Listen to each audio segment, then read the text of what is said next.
Mutharamman Dussehra festival வந்து ம். நிறைய ஆக்ட்ரஸ் வந்து அங்க போய் பெர்ஃபார்ம் பண்றத பார்க்க முடியுது. லாஸ்ட் 10 இயர்ஸாவே பார்க்க முடியுது. ஆமா. என்ன பர்ட்டிகுலர் ரீசன் அங்க போய் மக்களோட மக்களா ஒரு செலிப்ரேட் பண்றது நான் அப்படின்னு? வந்து லாஸ்ட் 2 இயர்ஸ் தான் பெர்ஃபார்ம் பண்ணேன். லாஸ்ட் 2 இயர்ஸ் இல்ல. போன வருஷம் பெர்ஃபார்ம் பண்ணேன்.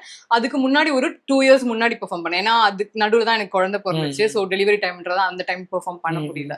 அது எனக்கு வந்து அதுல பெருசா எனக்கு கொஞ்சம் பயமா இருக்கு. ஏன்னா எனக்கு டான்ஸ் பயங்கரமாலாம் வராது. ஆனா பண்றவங்க எல்லாருமே டான்சஸா இருப்பாங்க. ஸோ அதுல வேற ரொம்ப நிறைய நேரம் ஆடணும் அப்படின்லாம் கேள்விப்பட்டிருக்கேன். ஆமா. அதனால கொஞ்சம் பயமாவும் இருக்கும், கொஞ்சம் வெக்கமா இருந்துச்சு எனக்கு. நிறைய பேருக்கு முன்னாடி ஆடணும் அப்படின்றதுனால. சரி, ஓகே, ஒரு வாட்டி போய் தான் பார்ப்போம். ஏன்னா தசரா அது சாமிக்காக டான்ஸ் பண்றது. ஸோ நல்லது நடக்கும் அப்படின்னு சொன்னாங்க. சரி போய் பார்ப்போம்னு போனேன். ஆனா அதுல எனக்கு உண்மையாவே நல்லது நடந்துச்சு. அதுக்கப்புறம் தான் எனக்கு குழந்தை, நான் வந்து கன்சீவ் ஆனேன். அதுக்கப்புறம் குழந்தை பிறந்துச்சு. அந்த மாதிரி நிறைய விஷயம் வந்து பாசிட்டிவ் சைன்ஸ் நிறைய. ஆமா. சோ அதனால லாஸ்ட் இயரும் வந்து நான் கண்டிப்பா போகணும். இனிமே வருஷம் வருஷம் கண்டிப்பா நான் போயிடணும் அப்படின்ற ஒரு முடிவு எடுத்து லாஸ்ட் இயர் போனப்போ வந்ததுதான் இது.